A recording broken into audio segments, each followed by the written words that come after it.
Ludo, édition du dimanche 29 mars 2020. Bien bonjour à tous et merci d'être sur STV.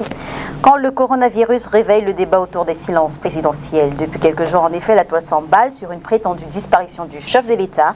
Si le ministre de la Communication a fait une sortie pour repréciser les choses, le président national du Mouvement pour la Renaissance du Cameroun, Maurice Kamto, lui, s'inquiète de ce silence et donne 7 jours au chef de l'État camerounais pour, selon lui, prendre ses responsabilités.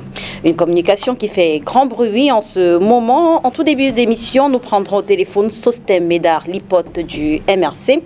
Ensuite, nous essaierons également de contacter Paul-Éric Kingel, ancien directeur de campagne de Maurice Kamto, que la sortie de ce dernier n'a pas laissé indifférent. Et avec le premier panel, nous parlerons donc du silence du chef de l'État en ces temps de crise, quand, dans plusieurs autres pays touchés par le coronavirus, les chefs d'État sont personnellement et physiquement sur le terrain. Nous parlerons également de cette mesure prise par les ministres des enseignements, le téléenseignement, pour éviter les rassemblements de plus de 50 personnes dans les campus et établissements scolaires. La question: est-ce possible dans le contexte camerounais? Et en seconde partie de cette émission, l'idée nous vient du quotidien Mutation. Nous essaierons d'évaluer ce que pourrait coûter le confinement au Cameroun. Au moment où beaucoup pensent que c'est la solution pour éviter la prorogation du Covid-19, pourquoi le gouvernement camerounais traîne-t-il encore le pas? On en parle dans un instant. Dans le premier panel, nous recevons Édouard Fauchivé.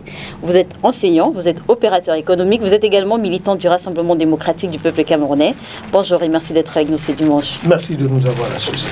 Alors, que faut-il lire à travers la réélection à l'Assemblée nationale et au Sénat de Kavaye Djibril, 80 piges, pour parler comme les jeunes, et de Marcel Difendi, 85 ans, tous de revenus d'Europe il y a quelques semaines seulement, Europe où ils étaient justement se soigner?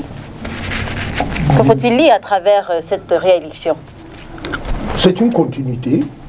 D'abord, pour le parti, c'est question de discipline et de respect du cadre fonctionnel des exigences du parti. Ça veut dire que nous avons une discipline du parti et qui veut que lorsque le choix est porté sur un de nos camarades, les autres doivent directement l'accompagner. Donc ceci ne peut s'interpréter d'abord que par cette démocratie vivante. Ça veut dire que nous avons une majorité au niveau de la Chambre basse. Elle était tout à fait indiquée que le président ne pouvait sortir que de cette majorité. Et le parti donc a joué son rôle en faisant donc la continuité à travers le camarade Cavaillé. Et ceci, les autres n'ont fait qu'intérimer. Voilà tout ce qu'on peut dire. Et ça intérime justement le fait que le RDPC ne soit pas un parti de la rupture.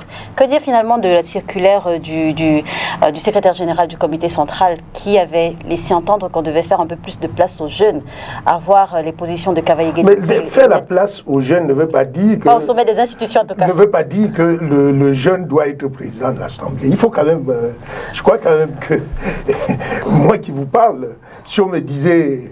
J'étais député dans les années 97, si on me disait que j'arrivais et que j'étais président de l'Assemblée, j'aurais dit non.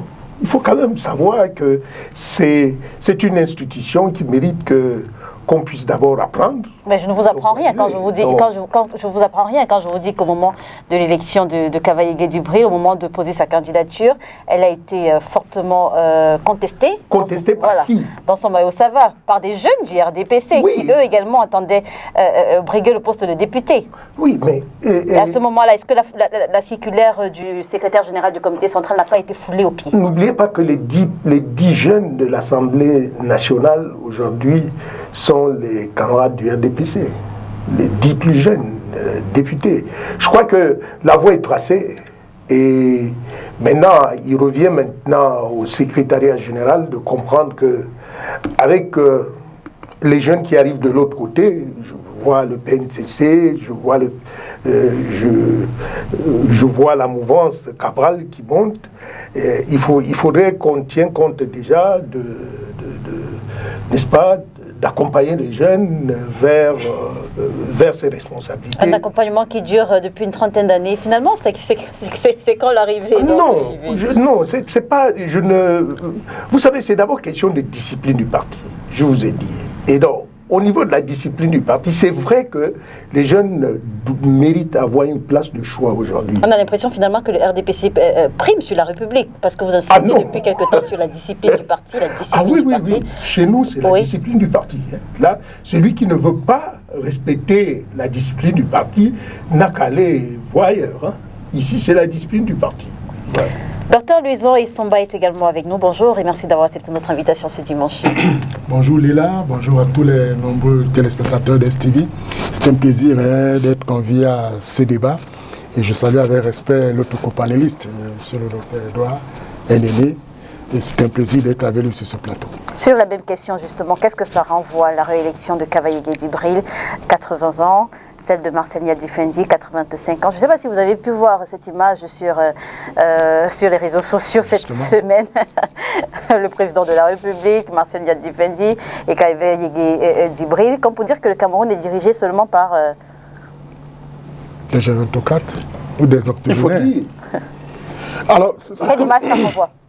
Ce que je voudrais dire, Léla, c'est que je ne m'attendais pas à une rupture. Pourquoi? Je crois que Edouard Fauchevet venait le dire, le RDPC est caractérisé fortement par l'emblématique discipline du parti. Et vous savez, dans la discipline du parti, tout contrevenant s'expose à des sanctions. Je me rappelle que juste après cela, il y a eu une commission qui a été mise en place à partir de l'incident que nous avons vu lors de l'élection du maire de la ville. Et puis, une semaine plus tard, il y a une commission qui a été mise en place. Mais moi, je dois, Léla, vous dire que dans la théorie institutionnelle, il faut pouvoir noter que quand vous avez l'institution présidentielle qui peut rester stable, c'est-à-dire que faire une quarantaine, cinquantaine d'années, mais au niveau des deux têtes de nos chambres des assemblées politiques délibérantes, en réalité, après 2 législatures, c'est-à-dire après avoir fait 10 ans, il est quand même de bon ton de procéder à un changement. Je veux convoquer ici les propos du professeur Paul Yaoundé de la Côte d'Ivoire qui disait que démocratiser, c'est quand même introduire des nouvelles institutions, mais aussi introduire des nouvelles personnes qui peuvent être porteuses justement d'innovation, et de nouvelles idées. Donc moi je pense que comme tout Camerounais qui est soucieux justement du changement à la tête de nos chambres, de nos assemblées politiques délibérantes, il était quand même de bon ton au regard quand même de l'âge. Je vous évoquais le cas de Kavaye Djibril. État de santé peut-être. État de santé, l'âge, Kavaye Djibril aujourd'hui, vous savez, je voudrais définir rapidement quelques-unes de ses attributions. Vous savez, il est président de l'Assemblée nationale et il est président du bureau de l'Assemblée nationale. Et vous savez que en tant que président du bureau de l'Assemblée nationale, l'organisation et toutes les délibérations partent de lui, c'est-à-dire qu'il préside. Vous savez que c'est le Kavaye Djibril lors de la mise en place, c'est-à-dire que le Congrès, lorsque les deux chambres se réunissent, c'est lui qui préside. Et vous savez encore, et ça on va y revenir tout à l'heure, c'est lui qui constate la vacance présidentielle.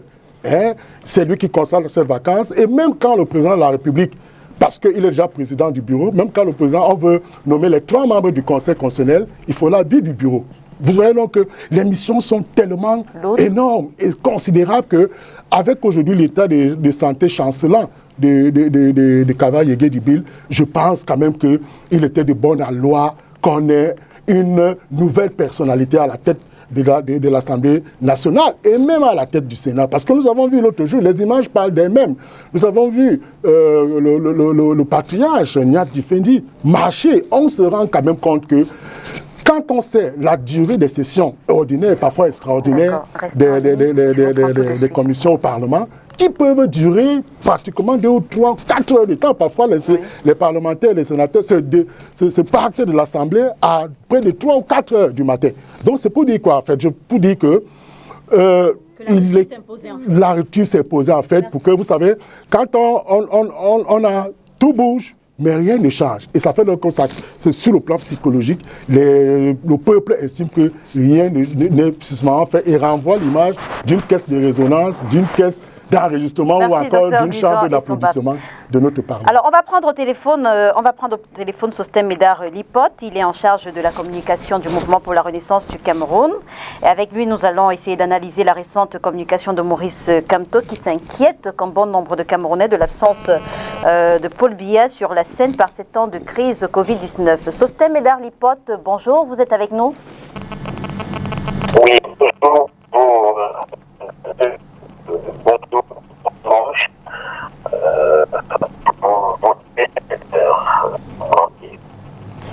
Alors, juste qu'ici en studio, on n'a pas le son. Si la réalisation peut bien nous donner un coup de main.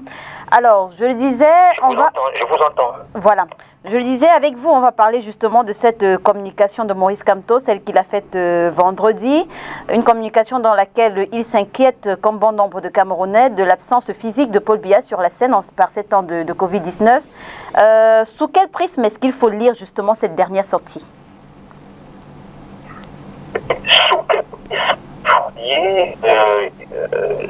la communication politique, dont la déclaration du président Maurice Kamto, c'est sous le prisme de l'humanisme. Les valeurs humanistes, les valeurs de partage, les valeurs de compassion et d'empathie, y compris les industries d'empathie, de compassion et d'humanisme, vont triompher. Au détriment, bien entendu, des valeurs, des soi-disant valeurs individualistes. Donc, je tiens à vous dire ici que, d'emblée, Maurice Kamto, le président national du MRC, le Mouvement pour la Renaissance du Cameroun, et celui que nous, MRC, nous considérons comme le président élu, a d'emblée dit ceci: M. Biya doit assumer pleinement par lui-même la fonction présidentielle qu'il usurpe depuis le hold-up électoral d'octobre 2018. Le Camerounais sera devoir de constater cette croyance et d'en tirer toutes les conséquences politiques. Sosthène Médard Lipote. En rapport avec le crise mondiale du coronavirus, le Covid-19. Sosthène Médard Lipote, vous avez les Camerounais sont en danger de mort. Vous avez justement parlé d'humanisme, mais est-ce que cette sortie est opportune? Parce que Maurice Kamto est finalement accusé de se servir du coronavirus comme de munitions politiques. Est-ce que vous direz que c'était le moment en ce moment? D'autant plus qu'on sait que le Covid-19, ce n'est pas qu'une crise nationale, elle est mondiale.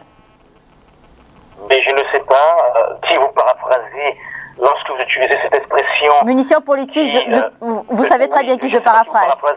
Vous le savez. Mais nous avons lu un certain nombre de choses. J'ai dit bien de choses sur les réseaux sociaux.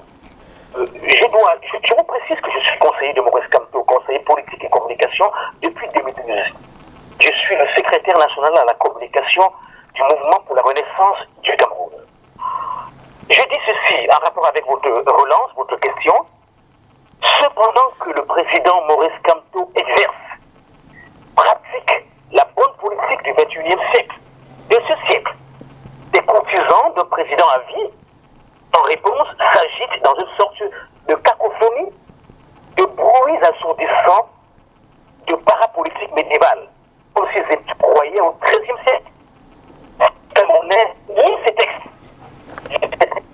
Et pour le risque de tomber malade, des psychoses, ou d'éclater, dans le meilleur des cas, de rire moqueur à l'encontre de ces personnes-là. C'est que les comme le monde entier, savent déjà qu'ils sont en guerre. Et la guerre par rapport au coronavirus, le Covid-19. On va y aller rapidement. Je tiens à vous dire ceci. Oui. Qu'à l'heure où nous parlons, en ce moment-ci, juste quelques secondes avant que vous m'appeliez, je suivais ce qui s'est passé au Sénégal. Le débat politique est énorme au Sénégal. Le président Macky Sall a eu l'humilité et la décence d'inviter avec courtoisie les membres de l'opposition sénégalaise au Parlement et hors du Parlement, la société civile et autres, de contribuer avec lui pour la lutte contre le coronavirus. Je suis aussi, il y a près de 30 minutes, ce qui se fait à l'État de New York, aux États-Unis. Aux États-Unis, les Américains sont en plein débat politique, je dis bien débat politique, je dis bien, au sujet du coronavirus. Oui. Parce qu'au bout du compte, c'est le politique qui décide. Oui, Sosthène Médard Lipote, on va... Sur votre plateau, vous avez un plateau là-bas de spécialistes de la science politique, de la sociologie et même du droit de la politique. Je tiens à vous dire ici que En dernier ressort. On va y aller rapidement, Sosthène Medalipote. Oui. On va y aller rapidement. Maurice Kamto donne également 7 jours au président de la République, à Paul Biya, pour, entre guillemets, prendre ses responsabilités. Est-ce une menace? 7 jours, sinon quoi? Il reste 5 jours. Jour J-5. Pour que? Pour que, bien entendu, Maurice Kamto, le MRC et les Camerounais en tirent, bien entendu, les conséquences qui s'imposent. Et donc après? Je tiens à vous dire ici que... Et donc la après avoir tiré les conséquences? Du coronavirus, Covid-19, c'est une menace très grave. Celui qui a donc eu ce titre, le président, est totalement absent. Oui, ça vous l'avez dit, Sosthène Medalipote. Africain, y compris d'Afrique centrale, y compris les malades. Ça vous l'avez dit, Sosthène Medalipote. Mais le décompte... À intervenir, à parler à leur peuple. Vous l'avez dit, Sosthène Medalipote. En France, M. Biya aime tant, en France, le débat politique sur le coronavirus s'impose de façon à ce que, effectivement, même le mandat futur du président actuel est menacé. Oui, ça vous l'avez dit, Sosthène Medalipote. Mais j'aimerais... de plus, parce qu'il est servi justement lui. Non, j'aimerais revenir Donc, sur les 7 ce jours. plan-là, nous allons agir, le MRC va agir, le peuple camerounais va agir Comment? pour, bien entendu, en fait, balayer les imposteurs. Je tiens à vous dire que le MRC a créé en son sein une équipe conduite par un médecin qui se trouve être le docteur Oko Legrand, qui est donc le secrétaire en même temps national à la tête du MRC. Donc, sur ce plan, la présidente mesure, je tiens à vous rappeler, et vous l'avez d'ailleurs, le département de communication du MRC produit depuis 3 semaines déjà environ des textes, des capsules vidéo et autres messages de sensibilisation au sujet de cette peste du 21e Sosthène siècle. Medalipote, on sort sur cette question. Est-ce qu'on doit comprendre que Maurice Kamto reconnaît finalement le pouvoir présidentiel de Paul Biya par cette sortie? Le pouvoir nous appartient, puisqu'il appartient au peuple. Le peuple l'a confié à Maurice Kamto lors de l'élection majeure de 2018 et il doit veiller scrupuleusement à la bonne santé des Camerounais. Et c'est pourquoi il parle. Et c'est pourquoi des Camerounais parlent. Comment comprendre que ceux qui ont produit le charabia que vous avez évoqué plus haut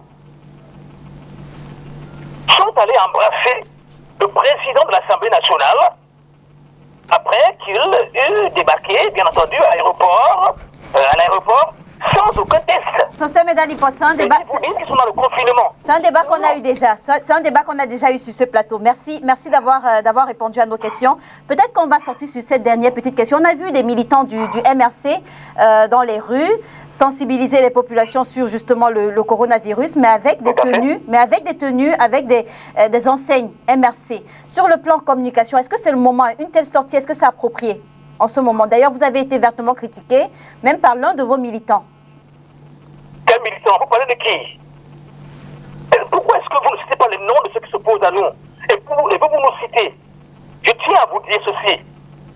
Les premières personnes que vous avez citées tout à l'heure sont du RDPC. Ceux qui ont eu un langage du XIIIe siècle médiéval. Et qui sont passés à côté. Et qui ont insulté les Camerounais. C'était du RDPC. Celui que vous évoquez encore là sur la scène résident du MRC, il s'appelle Jamel, je crois bien entendu. Il y est toujours. Il n'est pas le porte-parole du MRC. C'est l'hyposocial Médard qu'il est. Merci. Vous comprenez? Mais la liberté à lui de parler. Maintenant, vous les identifiez, mais vous ne citez pas leur nom ou leur parti politique. Ils sont identifiables. Ce sont les familles Ndongo, ce sont les Grégoire Ouna et consorts. Est-ce qu'ils ont fait le test? Ils ne vous disent rien. Mais ils vous disent qu'ils sont en confinement. Merci. Et ils sont allés, ils ont infecté l'Assemblée nationale. Ils ont infecté leurs parents, et ainsi de suite. Et personne ne vous dit ce qui se passe, bien entendu. C'est d'eux qu'il s'agit, bien entendu. Merci. Maurice Kamto a pris ses responsabilités. Oui. Le MRC agit au vu et au su de tout le monde en toute responsabilité. Et rassurez-vous, nous allons sauver le peuple camerounais de ce naufrage. Merci Sosthène Medalipote d'avoir accepté de répondre à nos questions. Malheureusement, il est parti déjà. Donc, merci d'avoir accepté de répondre à nos questions. Que la sortie de Maurice Kamto n'a justement pas laissé indifférent, c'est son ancien directeur de campagne, je le disais à l'instant, Paul-Éric Kinguet. Nous allons également essayer de l'avoir ce dimanche sur ce plateau. Voilà, donc on va essayer, hein. C'est pas évident, la connexion n'est pas toujours optimum. Donc Paul-Éric Ngué également qui a fait une sortie qui remet en question tout ce que dit Maurice Kamto. Paul-Éric Ngué, vous êtes sur STV. Bonjour et merci d'être avec nous ce dimanche. Bonjour Paul-Éric Ngué. Oui, bonjour à tout le plateau de STV Hebdo. Alors, c'est peut-être l'occasion de vous féliciter parce que depuis votre élection, on n'a pas eu cette occasion. Félicitations pour votre réélection, j'ai envie de dire finalement. Ah, merci. Même si c'est tardif, je vous dis quand même merci, il n'est jamais trop tard. Alors, la dernière sortie de Maurice Kamto, entre guillemets, vous a fait sortir de vos gants. Qu'est-ce qui vous choque dans cette communication, Paul-Éric Ngué? Ce qui me choque dans la communication de M. Kamto, c'est le fait que nous, politiciens au Cameroun, avons tendance à vouloir théâtraliser même les choses les plus dangereuses pour nos vies. Je pense, à mon avis, que quand on parle d'un virus qui décime des milliers de personnes dans le monde entier, il faut éviter d'habiller le virus en tenue politique. Parce que les virus sont déjà invisibles comme ça, pour qu'on cherche à les habiller, n'est-ce pas, de couleur politique. Moi, je pense que si le professeur Kamto veut apporter sa contribution pour cette lutte, et la première des choses qu'il doit faire, c'est ce qu'il a d'abord fait. Et vous avez constaté que quand il a demandé qu'on lave les mains, qu'on observe les mesures d'hygiène, je ne suis pas sorti de mon silence. Parce que j'estime que chaque Camerounais doit apporter sa contribution à cette pierre qui doit viser à reculer le virus au maximum. Paul-Éric Ngué, Maurice Kamto. Lorsqu'il sort en invitant le président de la République, en tout cas M. Biya, en lui donnant des injonctions pour qu'il réagisse dans les 7 jours qui suivent, moi ça me pose forcément un problème. Le premier problème que ça me pose, c'est quoi? C'est que, d'abord, c'est irrespectueux, parce qu'au-delà de tout, nous sommes des Bantous. Hein, vous savez, M. Biya, on ne peut pas l'aimer. Moi, je suis de l'opposition suffisamment dure.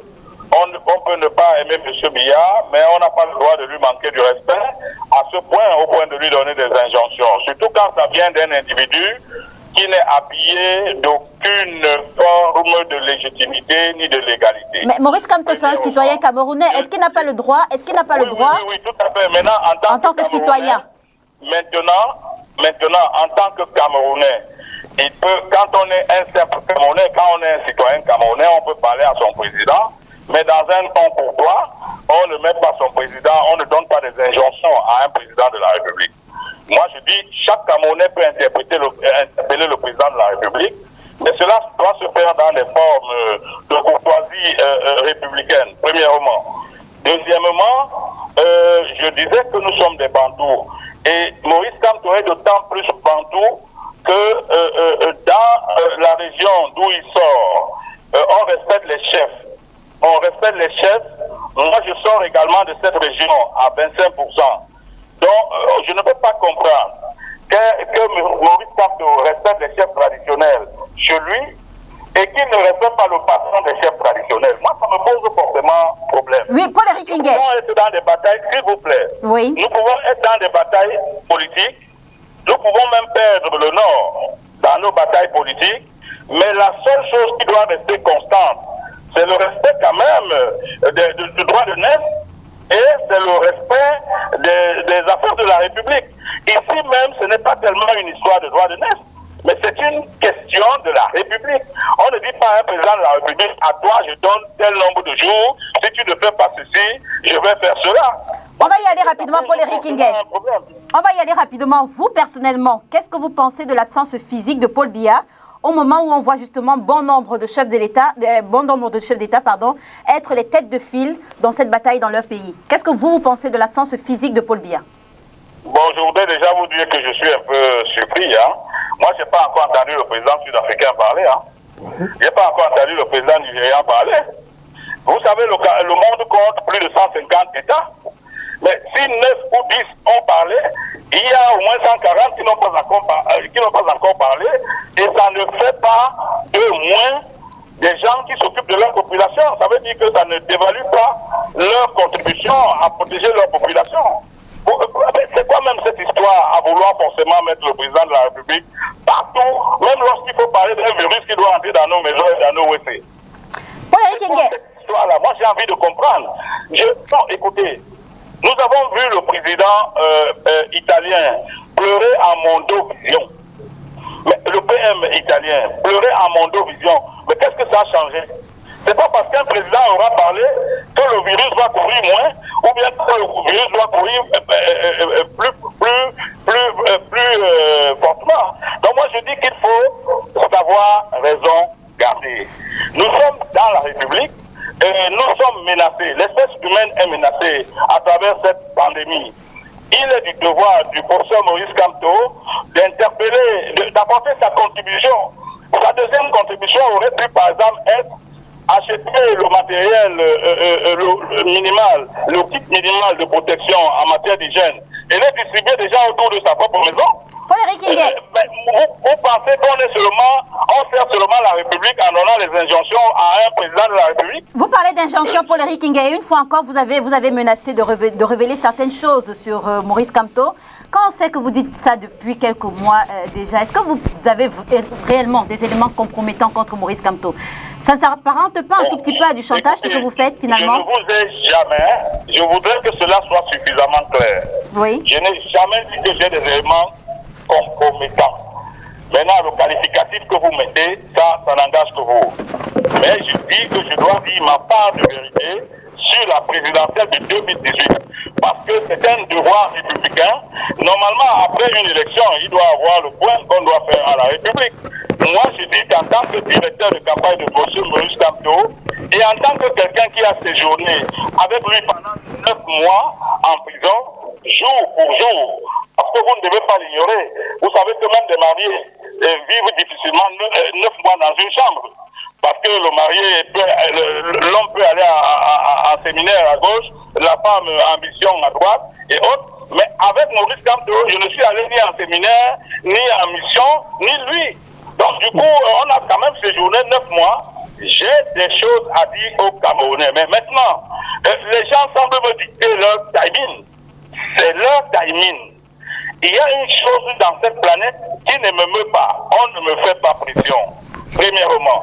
Deuxièmement, avant l'élection, les élections couplées du 9 février 2020, j'étais malade. J'ai passé 3 mois et demi sur un lit d'hôpital. Et la convalescence m'a trouvé, la campagne m'a trouvé en pleine convalescence. Ça veut dire qu'au total, je n'ai eu que 5 jours de campagne sur les 15. Vous comprenez? Au sortir de là, après ces petits efforts que j'ai fournis, je n'arrivais pas à marcher. Donc il faut que les gens comprennent que ce n'est pas tant parce que je manque d'arguments que non, c'est simplement parce que j'étais malade et je ne peux pas vous dire que je suis entièrement rétabli, mais les choses sont allées en s'améliorant. Aujourd'hui, je me sens beaucoup mieux qu'avant. C'est une bonne chose, c'est une bonne chose pour les Kingué. Les gens ne se méprennent pas. Je voudrais me résumer. Non, on sort rapidement. Je n'ai jamais dit que j'ai des secteurs compromettants, mais de toute façon, ce qui est sûr, ce qui sortira de ma bouche viendra édifier les Camerounais sur l'homme, sur l'élection de 2018 également. Alors, on sort rapidement sur cette question en 1 minute. Question sur laquelle on revient sur le contexte justement dans lequel vous reprenez les rênes de la mairie de Djombe Pendia. On se souvient justement que certains de vos combats lors de votre premier mandat dans cette mairie vous ont conduit en prison. Dans quel contexte est-ce que vous reprenez les rênes de cette mairie-là, rapidement? Bon, je reprends les rênes de la mairie dans un contexte plus apaisé. Oui. Parce que vous avez fait la paix avec vos détracteurs? Non, je dis dans un contexte plus apaisé, et c'est ça que je veux expliquer. Dans un contexte plus apaisé, parce que ceux qui m'ont combattu hier et qui m'ont jeté en prison ont fini par comprendre que je suis la pierre angulaire et qu'ils ne peuvent plus me contourner. Aujourd'hui, ils se sont très très vite assagis Et je crois que si je dois faire le bilan des 2 premières semaines de ma gestion de la commune, tout le monde est en union sacrée derrière moi, y compris, je dis bien y compris, la PHP qui s'est assagie et qui m'a donné des assurances qu'elle va m'accompagner dans mes rêves par rapport à mes populations. Mais je ne demandais pas autre chose que ça depuis. Je demandais simplement que si vous prenez des richesses chez moi, que vous donniez des richesses à ma localité également pour mes populations. Ce n'est que ça que je demande depuis 2008. Maintenant que la PHP m'a dit, monsieur le maire, nous allons maintenant vous accompagner dans nos rêves, dans vos rêves, alors c'est tout ce qu'un maire peut attendre. Donc, il faut bien que cela se comprenne. Les gens, beaucoup n'ont pas voulu que je revienne à la commune de Penja, mais je l'ai toujours dit, je suis fort.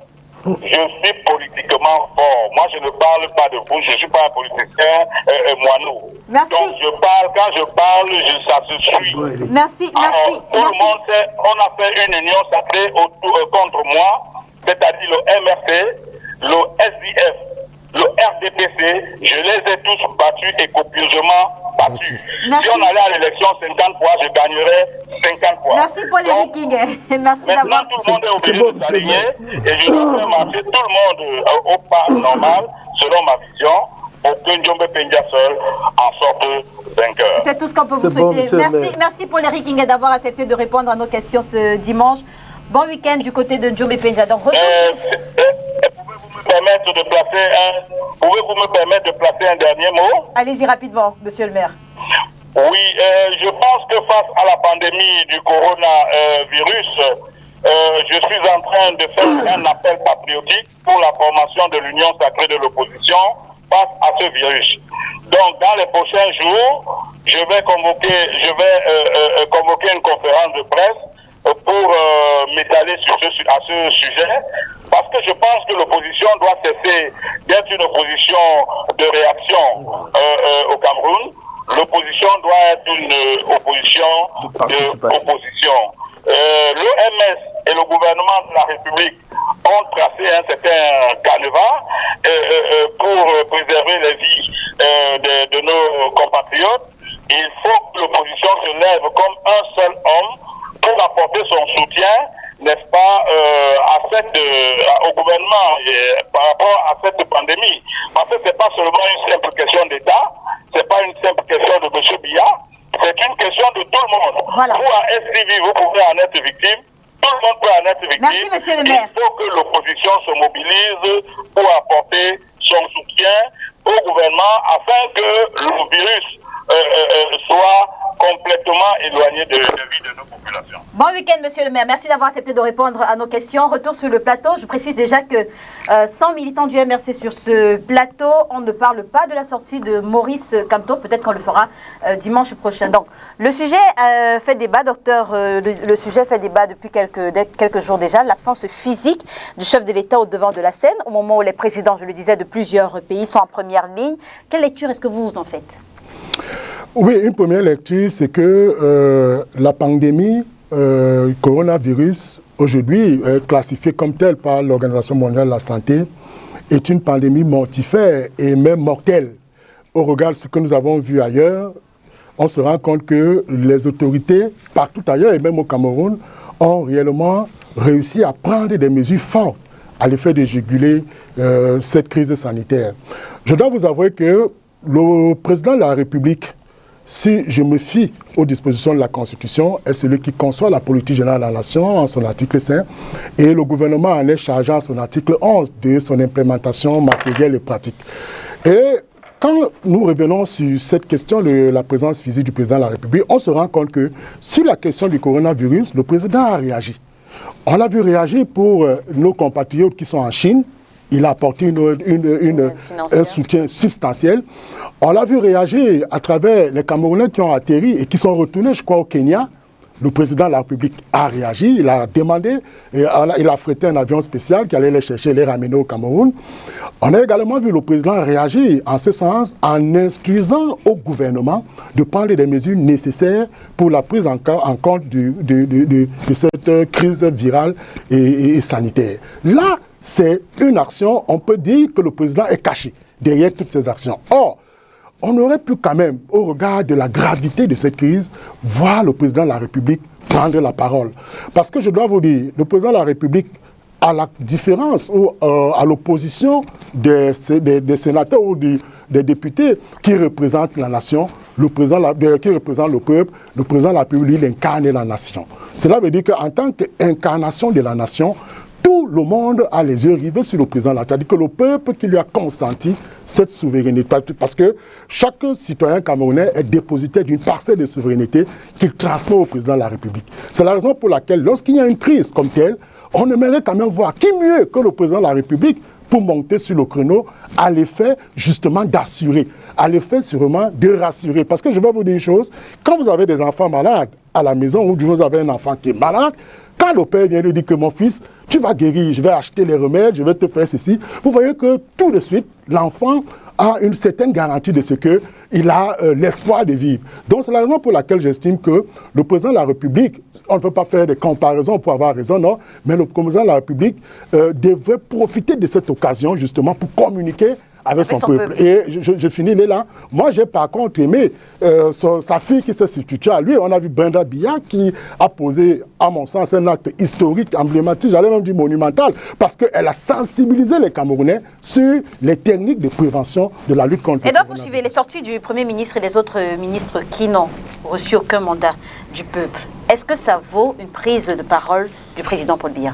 Mais le Premier ministre n'est pas comme les autres ministres, il est Premier ministre, il est ce chef de gouvernement. Et donc, je pense que tout ce qui est fait aujourd'hui, comme a dit le docteur Essova, le président de la République est derrière. Et j'ai beaucoup aimé monsieur le maire, Kingé, de nous faire comprendre. Oui, vous buviez du petit lait. Hein. Oui, et je partage très bien avec lui. C'est quelqu'un que j'estime beaucoup d'ailleurs, ça je vous le dis, parce que c'est vraiment un homme politique. Et donc, quand il dit la sortie du président de la République va amener quoi? Et je partage ça avec vous. Oui, que le président sorte pour dire, comme m'a dit le docteur, qu'il galvanise son peuple pour dire mettez-vous au top, attention, ceci, ça va freiner. Quel est cet élan avec cette pandémie, ce virus mondial? Est-ce que ça ne va pas justement freiner l'insouciance des Camerounais? Parce qu'on remarque que malgré les sorties, malgré les mesures édictées par le Premier ministre, malgré les sorties quotidiennes du ministre de la Santé, les Camerounais sont agissent un peu à la je m'en fous. Mais les Camerounais... Est-ce qu'une sortie du chef de l'État en ce moment précis ne va pas appeler à un peu plus de responsabilité des Camerounais? Mais le président, là, lui, va jusqu'à tuer. Il parle avec son peuple. Une sortie physique. Oui, puisque tout à l'heure, oui, vous voulez une sortie physique, mais tout à l'heure, nous allons parler de AI learning. Vous comprenez? Donc, ça aussi, c'est que le chef de l'État fait aujourd'hui, participe, n'est-ce pas, à cette communication avec sa jeunesse. Mais je pense que ce n'est pas parce que les autres chefs de l'État ont parlé. Ils ont parlé parce qu'effectivement, ils sont au cœur de cette pandémie. Tous ceux aujourd'hui qui s'adressent à leur nation, depuis la Chine, l'Espagne, la France, c'est ceux-là qui sont au cœur. Donc, est-ce qu'on doit comprendre que Paul Biya attend un peu plus de morts pour prendre la parole? Non, à partir de ce que vous dites? Non, ce n'est pas ça. C'est pour dire que nous connaissons d'abord, que la pandémie frappe derrière notre chef de l'État, nous savons que c'est un homme de mystère. Et ça, il faut le dire. Notre chef de l'État est parmi ces responsables politiques qui n'aiment pas trop de bousculade. On n'aime pas, quand on l'attend à gauche, il ressort à droite, nous le connaissons. Nous sommes presque à 37 ans de règne de quelqu'un qui vit avec nous. Vous savez, sa prise de parole est toujours difficile. Il faut qu'on en tienne. Et que, aujourd'hui, l'histoire de la pandémie, quand je vais faire rapidement par rapport à Sosten, je vais directement sortir par là pour dire que oui, les autres peuvent donner des injonctions maintenant au chef de l'État. C'est parce que le chef de l'État, dans son cadre de sa mission et de son magistère, n'est-ce pas, des gestionnaires politiques, il n'aime pas se montrer et il n'aime pas faire de bruit. Mais est-ce que ce silence n'a pas finalement des conséquences sur les agissements des Camerounais, docteur? Moi, je pense qu'il est temps de déconstruire la théorie du silence présidentiel. Il est temps parce que, vous savez, un président qui ne communique pas de temps en temps, c'est-à-dire que c'est un peu comme un président qui règne mais qui ne gouverne pas. Or, nous avons un président réellement qui gouverne. Donc, cette gouvernance doit se traduire à partir de cette constance et cette permanence dans le sens, justement, des rapports permanents avec son peuple. C'est pourquoi je dis, ça en était une occasion. Moi, je me rappelle que la dernière fois que le président s'exprime hors des canons conventionnellement reconnus, c'est-à-dire le 10 février, le 31 décembre, c'était lors du grand dialogue national, lorsqu'il annonça le grand dialogue national. Non, on laisse les campagnes, la dernière campagne à Marois, où, justement, on a vu que toutes les sorties spéciales du président de la République qui sortent des conventions classiques sont toujours très attendues. C'est la raison pour laquelle j'ai dit le président avait peut-être utilisé d'autres canons, mais il a raté l'occasion de rentrer encore en communion avec son peuple au regard de cette pandémie. Moi, je pense que, laissons de se comparer aux autres, mais disons tout simplement que c'est notre président prend difficilement la parole. Mais à un moment donné, la vie de notre histoire, du développement, surtout dans une crise aussi mortifère, je pense que le président, quand même, aurait pu rassurer. Je l'ai dit tout à l'heure, il n'y a pas quiconque mieux que lui qui puisse rassurer les Camerounais, parce que d'abord, il parle difficilement, et quand il parle maintenant, vous voyez aujourd'hui, le Camerounais est cerné par ce que j'appellerais la certitude du mort kilométrique. C'est-à-dire qu'en fait, comme personne n'est encore tombé à côté de soi du fait du coronavirus, on se dit que ce n'est que l'affaire des autres. Vous voyez? Donc, alors, si le président de la République monte sur le créneau et dit, attention, comme il a fait dans l'étude, mais on aurait voulu, je dis bien, on aurait souhaité que cela se fasse par une sortie. Et vous savez, les sorties du président de la République sont toujours très attendues. Et la conséquence, justement, Edouard Fauchivet, c'est cette rumeur qui circule en ce moment sur une prétendue disparition du chef de l'État. Bon. Vous y voilà. Vous m'attendiez à ce Ah oui. Non, je crois qu'il reste encore 5 ans. Hein, depuis qu'il a dit qu'on devait se retrouver 20 ans après. Hein. Je crois qu'il reste. 2024. C'est en 2024, il reste encore 4 ans. Ouais. Donc, je crois qu'on a encore 4 ans. Et comme c'est un Bantou, comme disait Eric Kingé, comme c'est un Bantou, j'ose croire que nous ne pouvons discuter de la mort qu'après les 4 ans. Donc attendons voir. Non, je crois que la sortie d'ailleurs du ministre de la Communication, pour dire simple, je ne veux pas entrer dans les termes forts qu'il a employés contre c'était quoi, la panthère, contre cette panthère. Je crois que celui-là doit comprendre aujourd'hui que les Camerounais, quel que soit ce qui arrive, puisque dès qu'on est, on meurt, et que la mort de notre chef de l'État n'est pas une mort qui doit normalement venir de ceux qui veulent détruire le Cameroun, parce que la manière de présenter et d'informer le monde entier de la mort du chef de l'État avec une bouteille de vin, c'était pour fêter. Je doute fort que ce monsieur, depuis qu'il a fait cette parade et qu'il se rende compte aujourd'hui que le chef de l'État, normalement, va casser ses occupations, je suis sûr qu'il ne fera plus aucune sortie. Parce que là, je crois qu'entre eux, de la base, je crois qu'on a dû tirer ses oreilles pour dire que... vous pensez qu'il est rassuré? Non. Vous savez, je vais vous dire la vérité, quel que soit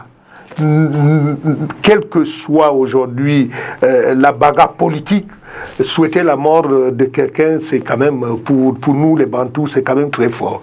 Et surtout que ce jeune, j'ose croire qu'il a une famille derrière, et que au-delà de tout, les membres de sa famille, et ici au Cameroun, ont dû l'appeler pour lui dire qu'il a quand même exagéré. Parce que je dis, quelle que soit aujourd'hui la bagarre politique, on ne peut pas. Et quand nous disons que nous sommes des Bantous, le respect de l'âge, quelqu'un qui a 87 ans, on ne peut pas se permettre de dire qu'on fête sa mort. Parce que c'est une bibliothèque. C'est-à-dire que même si le président Biya aujourd'hui disait que je ne suis plus président de la République, ça va se faire avec beaucoup d'honneur. On doit l'élever. Parce que n'atteint pas 80 ans qui veut. On doit l'élever à cause de son âge ou de ses œuvres, Edouard Mais de ses œuvres, d'être à la tête d'un pays, on ne peut, vous savez, les Saintes Écritures sont formelles. Quand on monte dans les âges que Dieu nous a donnés, à 80 ans, c'est déjà largement suffisant. Les Saintes Écritures sont formelles. Combien de fois 87 ans? Et 87 ans, peut-être 90. Peut-être 90, puisque c'est des gens qui sont nés au moment où... Vers. Et donc, vous comprenez que c'est une bibliothèque. Et ça dit que je n'arrive pas à comprendre. Peut-être que celui-là a perdu tous ses parents quand il était jeune, mais ne connaît pas ce qu'on appelle la notion de grand-père au village.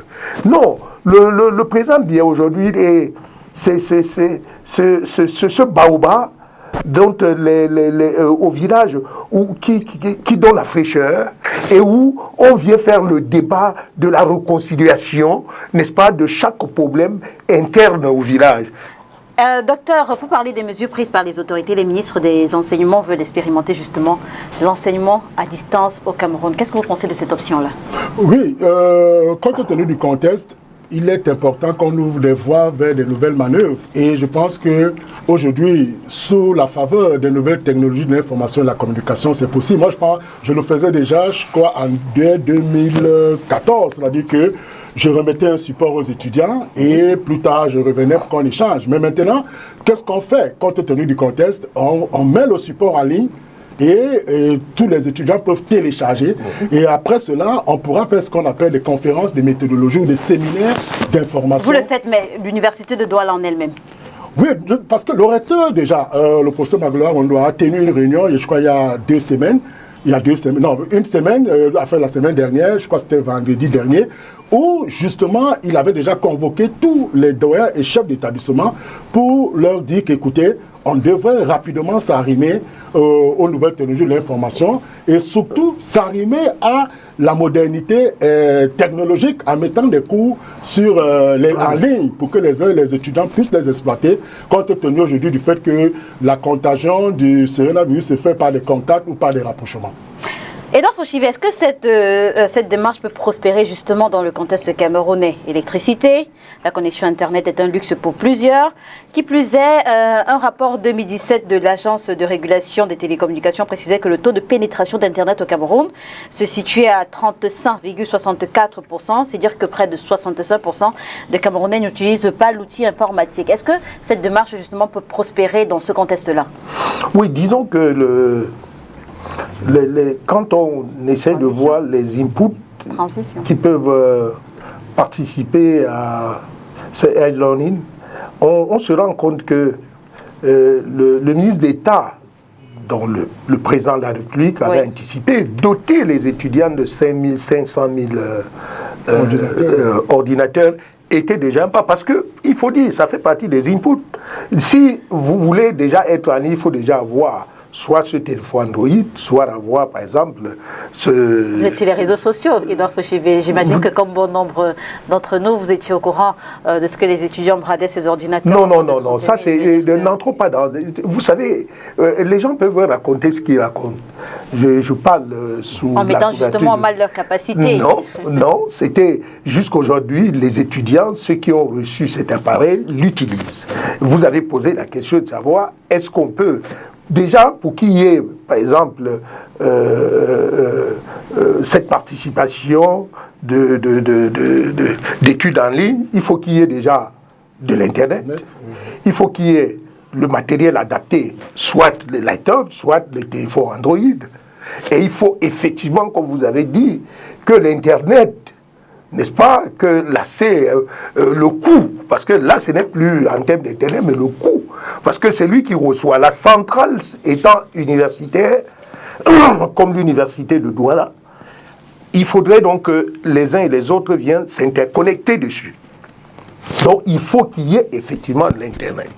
Et je pense qu'aujourd'hui nous avons cette difficulté, au niveau d'abord de la fibre optique, qui ne donne pas totalement aujourd'hui ce crédit, mais nous devons nous adapter, n'est-ce pas, à cette forme. Est-ce qu'on peut le faire en quelques jours, justement? Je veux dire que ça fait des années déjà qu'on parle de ce problème-là. Est-ce que c'est quelque chose? On vous a dit que nous avons aujourd'hui beaucoup, d'ailleurs, des enseignants mettent généralement en ligne, surtout à partir des masters, nous avons, le nombre étant bien gérable, nous mettons donc l'étude en ligne, et puis nous discutons, voilà. Donc je pense que le véritable problème aujourd'hui, c'est plutôt au niveau des étudiants qui doivent rester connectés. Parce que là, c'est un coût. Alors, maintenant, c'est là où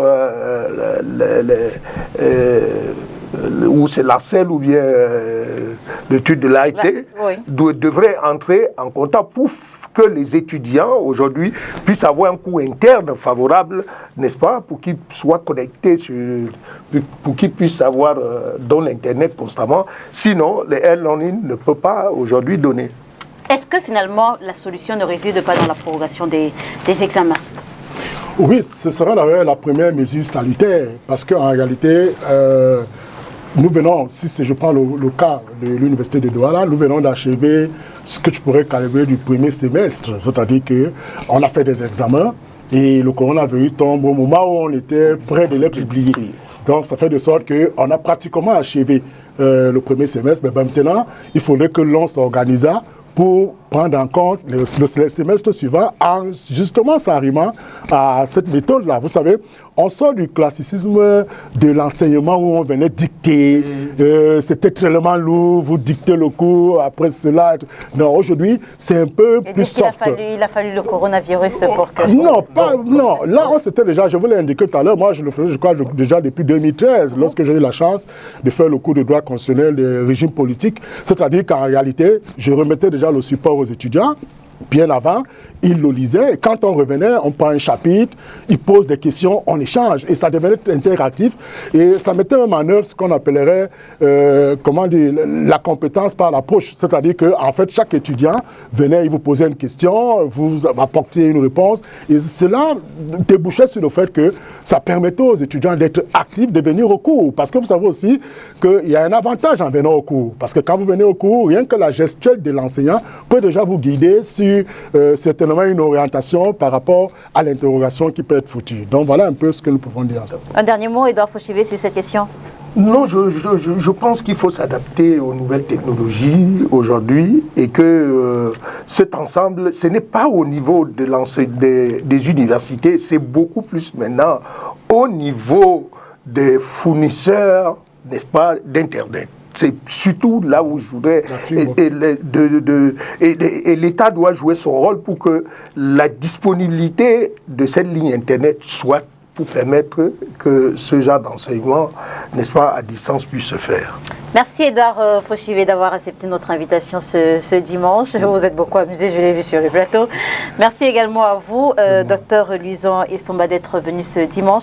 On va prendre une longue transition, le temps de changer de panéliste, et puis on se retrouve juste derrière. Donc transition. Transition, juste la transition, c'est hebdo. Mais la musique, non